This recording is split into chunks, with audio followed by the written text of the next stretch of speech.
All right, so this is the place that I stayed at, the Eaton Residences in Kuala Lumpur, a very modern and upscale residential area.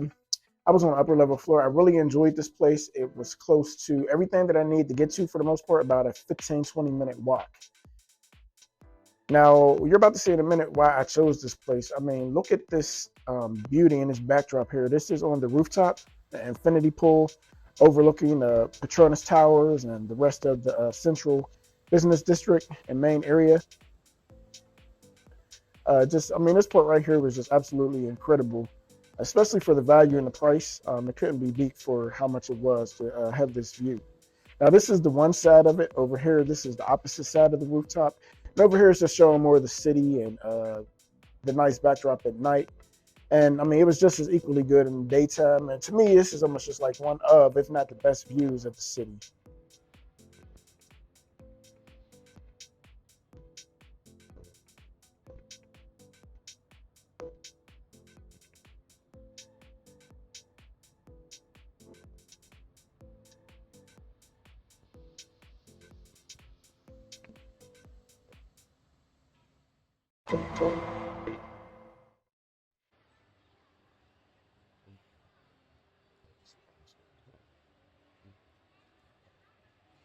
Suria KLCC is a 6-story shopping mall located at the foot of the Petronas Twin Towers. Suria KLCC is a premier shopping destination with over 300 flagship stores. Suria KLCC has 6 levels and features mostly foreign luxury goods and high street labels. The mall includes an art gallery, an underwater aquarium, and also a science discovery center. A 12-screen cinema and a concert hall also reside in the mall. Within KLCC Park, sited at the Esplanade outside of Suria KLCC, lies the 10,000 square foot man-made Lake Symphony. In the lake, 2 musical fountains are situated within.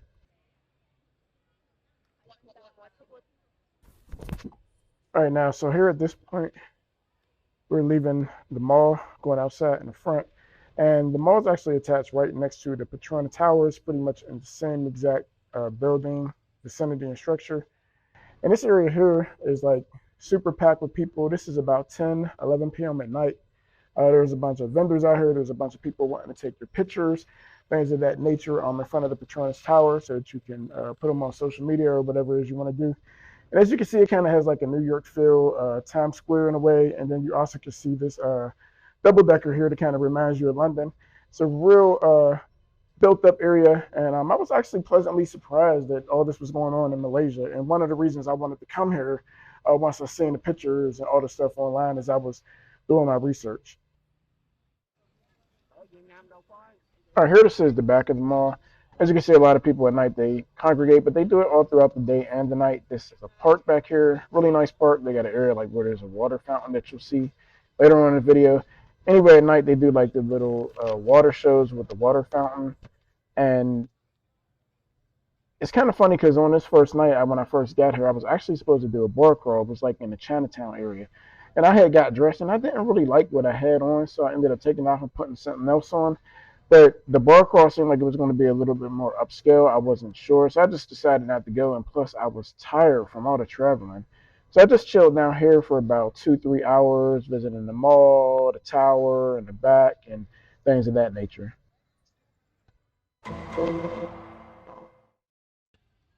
The Petronas Twin Towers are an interlinked pair of 88-story super-tall skyscrapers in Kuala Lumpur, Malaysia. From 1996 to 2004, they were the tallest buildings in the world until they were surpassed by the Taipei 101 building. The Petronas Towers remain the world's tallest twin skyscrapers, surpassing the original World Trade Center towers in New York City, and were the tallest buildings in Malaysia until 2021, when they were surpassed by Merdeka 118. The towers feature a double-decker sky bridge connecting the 2 towers on the 41st and 42nd floors, holding the record for the highest 2-story bridge in the world. The sky bridge is open to all visitors, but tickets are limited to about 1,000 people per day, with around half available to be purchased online, and the other half obtained on a first-come, first-served basis. So it's by far one of the top things to do while in Kuala Lumpur, Malaysia. Uh, just being there with the mall down below, and then fountain and the outside and the back with all the people congregate, and then to come into the tower up to one of the upper levels, or two of the upper levels, because we went to two upper levels actually. Was cool just seeing the city from up top. There's just magnificent views up top. You can get the tickets. I provided that link with the QR code. Just scan it with your phone or somebody else's phone. And I definitely say come here and see this, because this is definitely worth the hype. I mean, just seeing how grand and big and majestic the buildings look while you're there is definitely a must-do while there.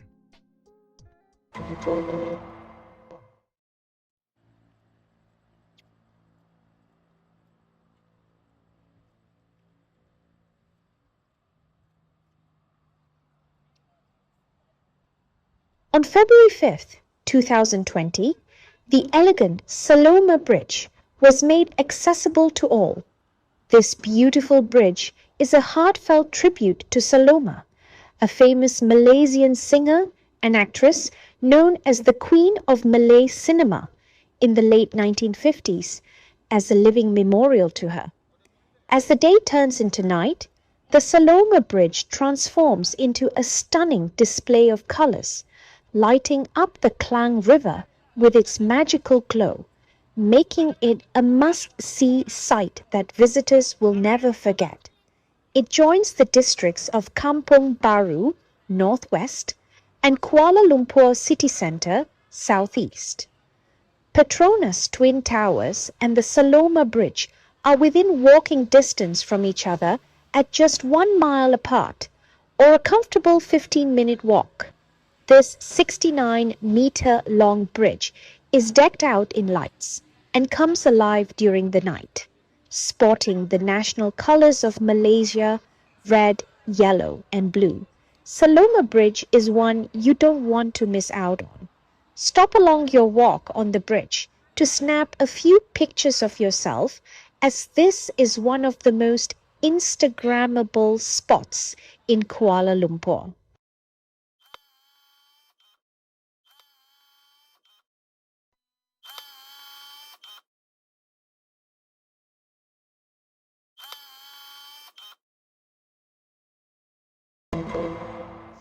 So now what is this?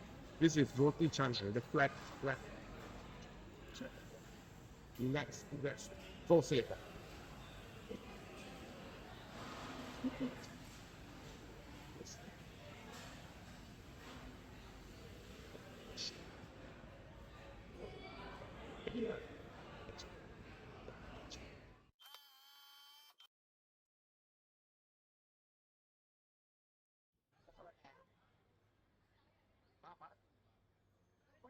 Famously known for its colorful stairs with 272 steps to be exact, and a beautiful Hindu temple, Batu Caves is a must-visit anytime you find yourself in the area.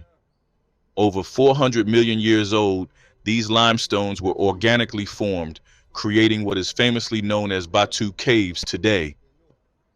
The temple, which is nestled in the heart of the cave, was built in the year 1920. For over a century now, Hindus from all over have come together during festivals to celebrate and pray as a community. From its magnificently built shrines and statues set against a captivating background of limestone hills, Batu Caves is definitely a sight to behold and a destination not to be missed. One of the most prominent and unique trademarks of Batu Caves has to be the golden statue of the Hindu god, Lord Murugan, which stands proud and tall at the foot of the stairs. Stretching over 140 feet in height, this outstanding sculpture is a proud symbol of the Hindu temple in the caves. A note of caution: be prepared to encounter troops of monkeys as you enter the area. From the foot of the stairs all the way to the entrance of the temple, monkeys may be seen lined up or scampering around the grounds.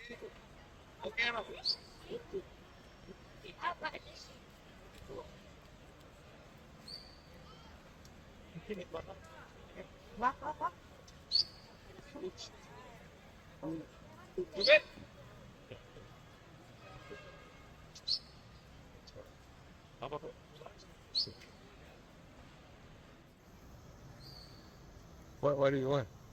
Did they ever attack people? Here? Yeah. No, I don't think so.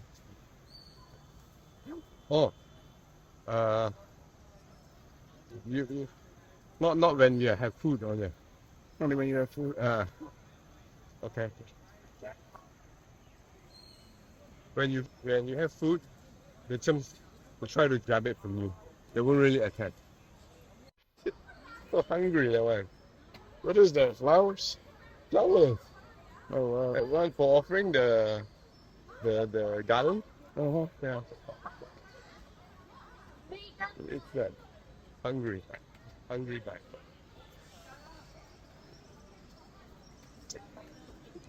Never seen. Oh god.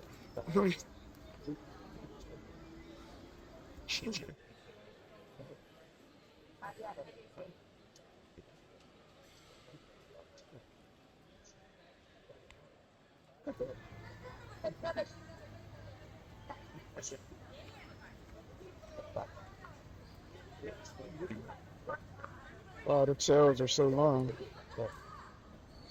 coming up. Okay, I'm about to move. Waiting for people. I'm about to move.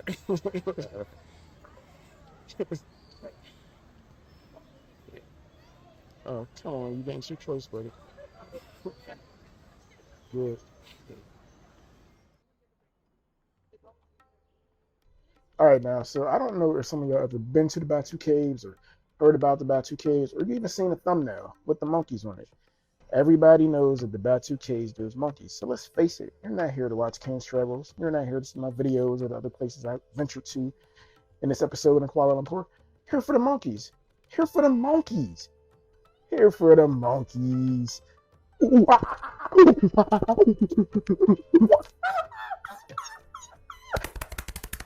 Like, let's be honest, that's what you're here for. And it's okay. Like, I'm not taking it personally.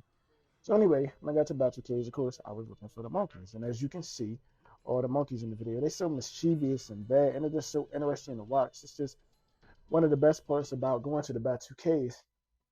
And I was actually kind of disappointed because when I went to Cape Town on the same trip, when we went to the little lighthouse area, there were supposed to be monkeys there too, but for some reason they're not there as much anymore. I think they started making efforts to limit the interactions with humans because the monkeys was like straight setting it off. They're taking everybody's food, attacking them, and everything else like that.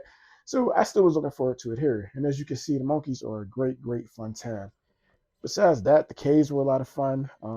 Walking up all those steps wasn't, but when I seen the pictures and the research I was doing, like walking up the 200 something 72 steps and then seeing that huge statue there and going into the caves themselves, basically seeing the Hindu temple, all of this stuff was great. And it's definitely an experience that you should definitely see when you come to Kuala Lumpur.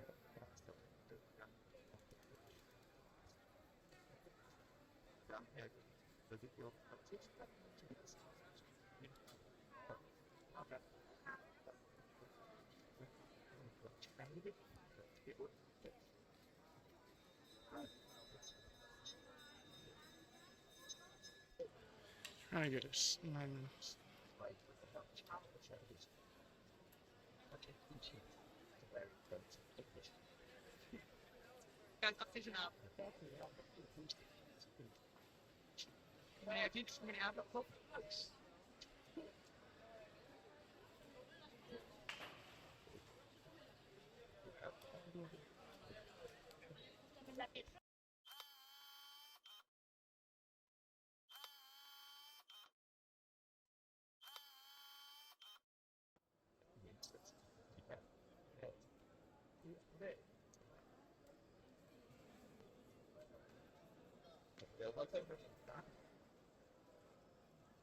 Oh, they got apples from.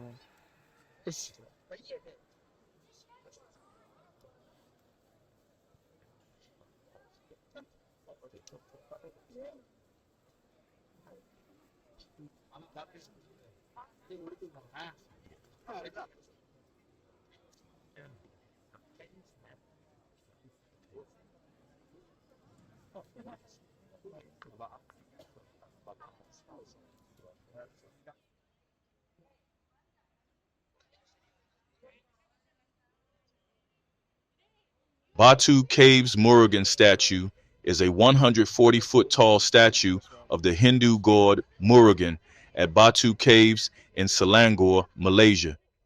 It is the tallest statue in Malaysia and the second tallest Murugan statue in the world, after the Kailashnath Mahadev statue in Nepal.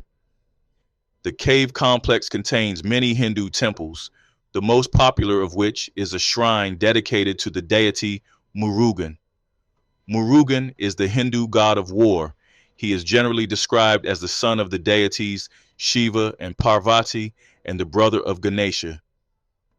The Hindu temple, said to be the biggest in the world outside India, devoted to Lord Muruga, the favorite god of Tamils of South India. All right, here I am walking through the Hindu temple, and as some of you can see, I have a red dot on my forehead. That is actually known as a bindi in Indian culture, and it has cultural, religious, and societal significance in various contexts. One of the significances is it's worn by Hindu women and symbolizes the third eye or spiritual insight. Another is for religious significance. In contemporary times, bindis are worn as a fashion accessory, regardless of the marital status or religious beliefs. Regional variations, they use the significance of bindi can vary across different regions and communities within India and among Indian groups. Overall, the bindi is a multifaceted symbol that encompasses spirituality, tradition, and personal expression.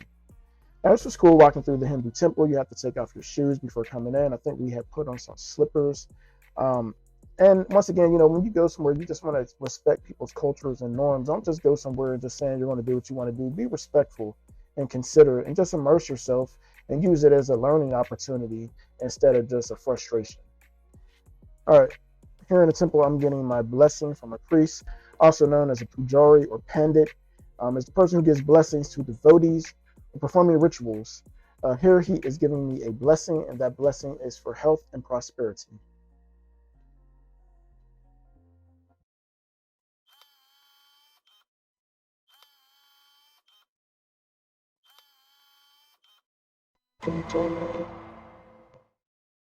Merdeka 118, a 118-story mega-tall skyscraper in Kuala Lumpur. It is the second tallest building in the world, only behind the Burj Khalifa in Dubai. It is the tallest building in Malaysia, surpassing the Petronas Twin Towers, and in Southeast Asia, beating out Landmark 81 in Ho Chi Minh City, Vietnam. In 2022, Russian rooftopers Angela Nicolau and Ivan Berkus scaled to the top of Merdeka 118, prompting criticism. Now, if you'd like to learn more about this couple, the scale to the top of Merdeka, there's actually a Netflix documentary that you can watch. It's called Skywalkers, A Love Story. I actually watched it just browsing through Netflix one night, and it was actually pretty good. They scaled to the top of a bunch of tall buildings throughout the world, and the creme de la creme at the very end of the documentary was the Merdeka 118. They had been planning it for months and finally had scaled to the top. Actually, when I did the tour at the Batu Caves, the guy had told me that all the security personnel that worked that night that allowed it to happen and didn't catch it, they all were fired. So besides that, I wanted to visit this place while I was there, but unfortunately, it still wasn't open to the public yet. And it still isn't open to the public yet, still 5 months later while I'm recording this. So hopefully one day I'll be able to go back and it'll be open by then.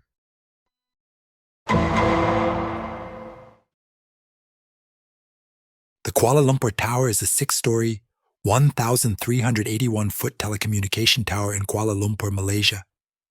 It is the world's 7th tallest tower. The rest of the tower below has a stairwell and an elevator to reach the upper area, which also contains a revolving restaurant, providing diners with a panoramic view of the city.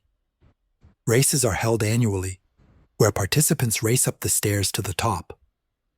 The tower also acts as the Islamic Falak Observatory, to observe the crescent moon which marks the beginning of Muslim month of Ramadan, Shawwal, and Zulhijjah, to celebrate fasting month of Ramadan, Hari Raya Eid al-Fitri and Eid al-Adha.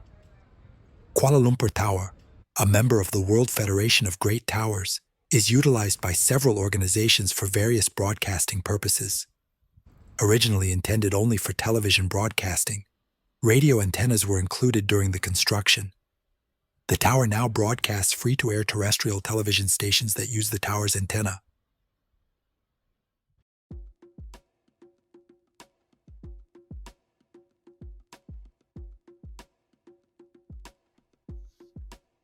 All right, so this part here, immediately after leaving the Batu Caves and going through Chinatown, my tour guide, he dropped me off here to help me out so that I didn't have to walk or catch Uber or anything, because I had scheduled time frames that I had to be at the places, even though it looks like you could have went anytime just during that day. So anyway, once I got here, I still had a little bit of ways to walk up the hill. Wasn't anything too crazy though. Going inside the tower, it was a really cool tower. One of the things that kind of sucked in a way is that when I got there, it had been raining, and I had scheduled to go on the observation deck as well as the skyboxes. And because it was raining, I couldn't go into the skybox immediately. I had to wait like an hour to an hour and a half before they would let us in. So I had to sit there all that time and wait outside on the observation deck. They also have it where you can go like on the little sky bridge thing or outside of the building and walk around the side of it while you're attached to a harness. But because it was raining, I wasn't able to do that.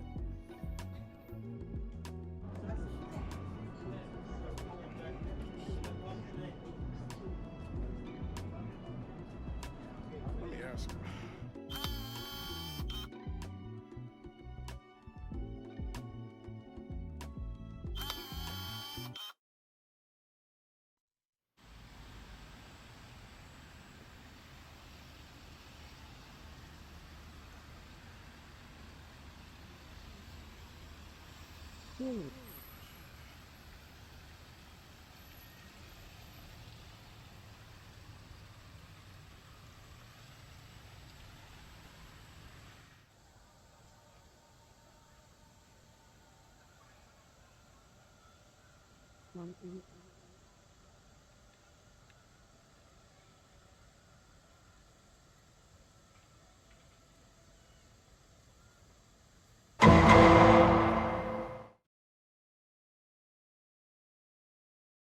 Yeah, but I see like a like I don't like. So basically, this one, can you see it moving? Okay, this is how fresh the poultry is here. Okay, now I will tell this to anybody else, all who's coming for my tour. No matter how poor you are in Malaysia, every single Malaysian can enjoy protein here without feeling, left out and all that. You know how much is this? One piece is 1 ringgit 10 cents, 1 ringgit 20 cents, 1 ringgit 30 cents. 1 kilo is only 10 ringgit. I don't define Malaysia as expensive in that sense because food is good and fresh. I'm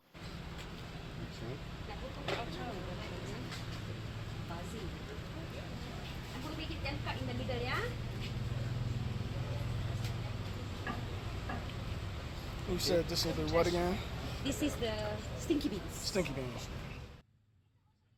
We'll meet at Chow Kit and Kampung Baru, one of last old districts yet to be developed into glassy skyscrapers.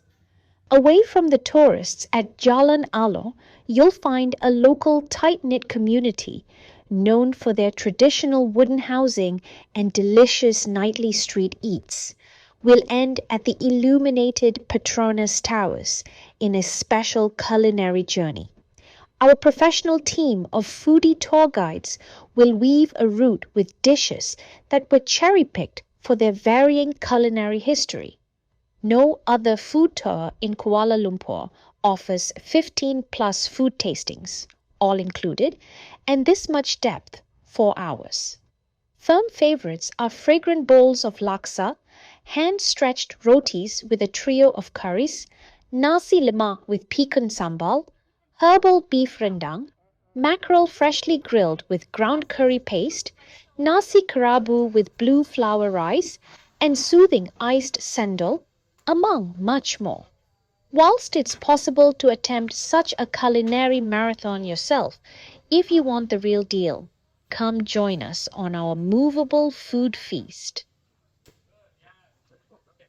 All right, so this was the part where we got to interact on a food tour. We got to learn how to make this little dough thing that he did. And after watching him, I was like, I don't want to do that. But everybody else in my group just did it in good sport. But I've done this stuff like a trillion times before. made a fool of myself, and I just didn't feel like doing it today. So I let everybody else do it and look a fool like one of the people that was on the tour here, and I just sat back and relaxed so that I could watch them and laugh.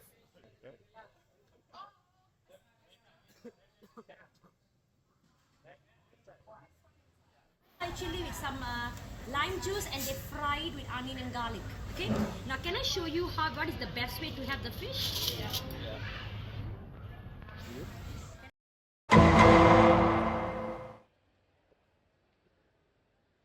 Pavilion Kuala Lumpur, also known as Pavilion KL, is a shopping centre situated in the Bukit Bintang, Bukit Jalil and Damansara Heights district in Kuala Lumpur, Malaysia. Opened on the 20th of September 2007, the development consists of a premier shopping centre, 2 blocks of serviced apartments, an office block and a 5-star hotel.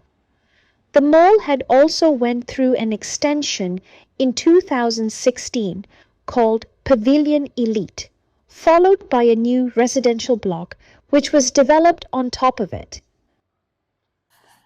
Man, when I tell you that this mall was huge, like I have never in my life seen a mall this huge before. Maybe this is something like the Mall of America in Minnesota or something is like, but I mean, this mall just went on forever, floor after floor, sections, subsections, etc. Like it was so big. Like I got tired of walking out there a while, and I tried to see as much of it as I can. This was my final day in Kuala Lumpur, but it was a lot. Now, on a side note, I just want to say, as you may have noticed in this episode, I had put prices of things, how much I paid for different things. This is something that I used to do before in previous videos, and I had stopped because, like, y'all just don't understand, man. Like, there are a lot of haters out here, and I didn't realize that until I started traveling. Like, there's just really a bunch of jealous spirits out there. You know, people want to get into your finances. They want to talk about things that you're wasting money on. These, of course, as like I said before previously, are the same type of people who buy a pack of cigarettes a day, which is $10 a day, times that by a month, $300 a month, times that by a year. That's almost $4,000. And yet they're worried about what I'm spending my money on. And yet they'll still watch the videos, follow the Facebook channel, etc. And it's just like, why don't you just try minding your business? It just makes things a lot easier in life. But anyway, I ain't want to harp on that too much. But anyway, I just wanted to put the prices back up again because I wanted y'all to know that travel can be affordable. It's not super cheap, but it's not super expensive either. It could be somewhere in the middle. And if you have time to do some of these other things, you can travel too. And I just want to give y'all advice, and I want to see all of y'all travel. So that's the purpose of a lot of these videos. Travel excites me, and I love to see other people doing it too. And I just want us all to come together and do this together.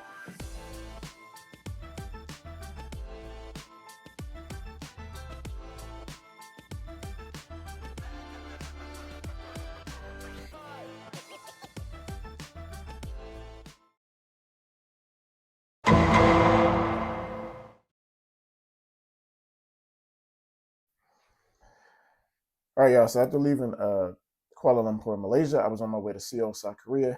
However, I had a layover in Hanoi, Vietnam. And what I didn't know is that when I booked the ticket, it was a 12-hour layover in Hanoi. So I was like, I'm not about to sit in this airport area in these uncomfortable seats for 12 hours. So I booked the room at one of the hotels at the airport. It's a sleep pod. And they have these, they're like popular in Japan, places like that. And it's just a super small room that you sleep in. And there is actually no bathroom. You have to actually use the bathroom in the airport right outside of the hotel. So once you leave security to leave the airport, you just go up the escalator upstairs, and the hotel is right there. You have access to the bathroom there. Any of the stores or shops that are open or food places as well. In the morning, you just get back up and you just go through security again and leave the airport. And that Seoul, South Korea video, actually, I did that a few episodes ago. So if you want to check that out, I'll post it at the end of this video. On the next episode of Ken's Travels, Ken gets the results of his Ancestry DNA kit, tells us where his ancestors originated from, and also his likely traits. Is Ken white, black, Martian, or part Eskimo? Find out in the next episode of Ken's Travels.